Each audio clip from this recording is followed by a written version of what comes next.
원래 주택임대차보호법상 소액임차인 최우선 변제금으로 인정이 되려면 대항력이라는 게 있어야 돼요. 그리고 보증금 액수도 일정 금액 이하여야만 가능하거든요. 그런데 회생파산은 이런 조건하고 아무 상관없이 최우선 변제금만큼은 그냥 다 면제재산으로 인정이 됩니다.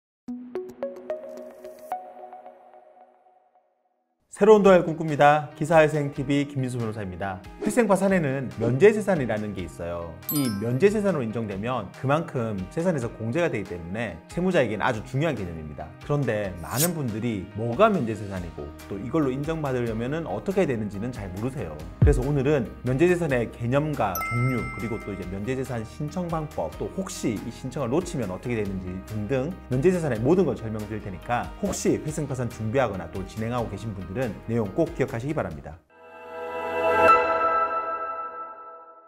먼저 면제재산이 뭔지 정확히 설명을 드리면요, 이거를 말 그대로 풀었으면 면제가 되는 재산이라는 건데요. 그럼 뭐가 면제가 되느냐? 회생파산에서는 채무자 재산 계산할 때 그 재산 평가에서 면제가 된다는 겁니다. 이게 회생파산에서 어떤 의미가 있냐면요, 회생에서는 청산가치 보장의 원칙에 따라서 채무자 재산을 다 합한 금액보다는 변제금을 더 내야 되는데, 면제재산으로 인정되면 그 부분은 재산에서 빠지기 때문에 그만큼 청산가치가 줄어서 변제금이 적어지는 거고요. 파산에서는 원래 채무자 재산을 다 환수해서 채권자들한테 나눠줘야 되는데 면제재산으로 인정이 되면은 그거는 환수 대상에서 제외시켜서 채무자가 가지도록 그대로 둔다는 겁니다. 그러니까 이런 면제재산은 인정을 많이 받으면 받을수록 무조건 채무자한테 유리한 거죠. 그럼 이런 면제재산으로 인정되는 거에는 뭐가 있느냐? 채무자 회생법에는 크게 이제 두 가지가 나와 있는데요. 첫 번째는 주택임대차보호법상 소액임차인의 최우선 변제금에 해당되는 금액입니다. 이제 이게 구체적으로 얼마인지에 대해서는 전세보증금 최우선 변제금 영상에서 자세히 설명드린 적이 있습니다. 근데 이제 이게 지역마다 다 다른데요. 간략히 말씀을 드리면 서울은 5,500만 원, 인천이랑 세종시, 경기도 일부 감일억제 권역은 4,800만 원, 인천을 제외한 이제 광역시랑 경기 일부 지역은 2,800, 그리고 그 외 지역은 2,500만 원입니다. 그런데 여기서 헷갈리면 절대로 안 되는 게 하나 있어요. 원래 주택임대차보호법상 소액임차인 최우선 변제금으로 인정이 되려면 대항력이라는 게 있어야 돼요. 그리고 보증금 액수도 일정 금액 이하여야만 가능하거든요. 그런데 회생파산은 이런 조건하고 아무 상관없이 최우선 변제금만큼은 그냥 다 면제재산으로 인정이 됩니다. 그러니까 이제 설사 주민등록을 안 해가지고 대항력이 없거나 또는 이제 보증금 액수가 높아가지고 소액임차인에 해당이 안 돼도 이 금액만큼은 면제재산으로 인정이 된다는 거죠. 예를 들어서 이제 서울 같은 경우는 보증금이 1억 9,500만 원을 넘으면 소액임차인이 안 되거든요. 그러면 임대차보호법상 이제 최우선 변제금을 인정을 못 받게 된단 말이에요. 그런데 회생파산에서는 보증금이 얼마든 상관없이 5,500만 원까지는 면제재산으로 인정을 받을 수가 있습니다. 이 부분은 많은 분들이 헷갈려하고 심지어 회생법원의 담당자조차도 가끔 착각하는 경우들이 있어요. 그런데 이 부분은 서울회생법원 실무서에 나와 있는 내용이고 또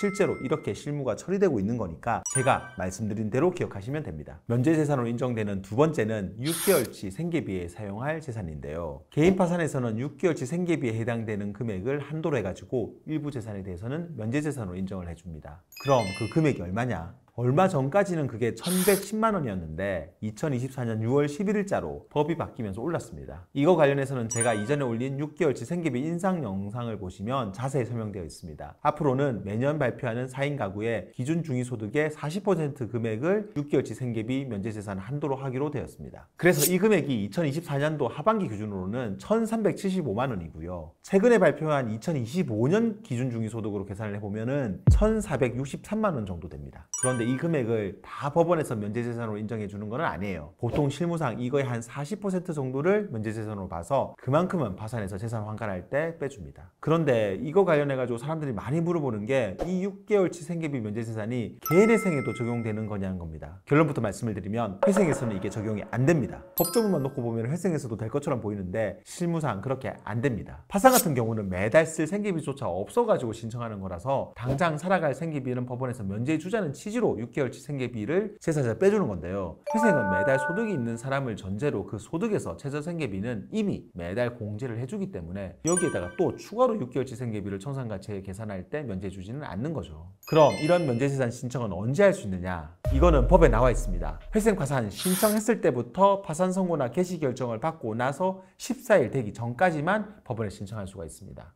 그런데 만약에 이 기간 내에 신청을 못했다 그러면 어떻게 되냐? 일단 기간 뒤에 신청을 한 건에 대해서는 그냥 각하 결정이 나와요. 그러니까 면제재산 신청을 하려면 이 기간 내에 꼭 하셔야 돼요. 그럼 여기서 마지막으로 이 부분이 가장 중요한데요. 이런 면제재산 신청을 만약에 모르고 안 했다 그러면은 면제재산 인정을 못 받는 거냐? 회생 파산하는 분들이 법률 전문가도 아니고 실제로 이런 걸 잘 모르는 분들이 대부분이란 말이에요. 그런데 똑같은 재산인데도 몰라가지고 신청 안 한 사람은 불이익을 받고 한 사람은 이익을 받는다. 그러면 형평 차원에서 좀 문제가 되겠죠. 그래서 법원도 설사 이런 면제재산 신청을 안 했다 하더라도 직권으로 판단을 하는 경우들이 많습니다. 그래서 소액임차 보증금 같은 것들을 회생 파산에서 면제재산으로 신청을 안 했다 하더라도 파산에서는 관제인이 재산을 환가할 때, 그리고 회생에서는 회생위원이 청산가치 계산할 때 대부분 이 금액만큼은 재산에서 빼주고 있습니다. 그리고 6개월치 생계비 같은 경우도 파산에서 관제인이 재산을 환수할 때 그 금액이 대략 한 40% 또는 50% 정도는 재반 사정을 고려해가지고 적절히 환가재산에서 감해주고 있고요. 그리고 하나 더 참고로 말씀을 드리면 실무상 이런 면제재산 신청을 해도 법원에서 결정을 잘 안 해주거나 기각하는 경우도 많아요.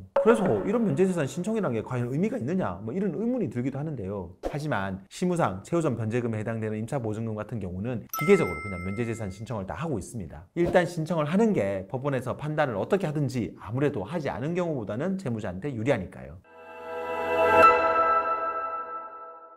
오늘은 회생파산에서 인정되는 면제재산에 대해서 말씀을 드렸는데요. 법원 실무서와 실제 케이스를 토대로 말씀을 드린 거니까 제 설명대로 기억하시면 사건 진행하는데 큰 무리 없을 겁니다. 영상 도움되었다면 구독과 좋아요 그리고 알림 설정 부탁드리고요. 추가로 궁금한 점 있으면 아래 댓글이나 법무법인 김앤파트너스로 전화 주시면 친절히 답변 드리겠습니다. 다음에도 더 좋은 주제로 찾아뵙겠습니다. 감사합니다.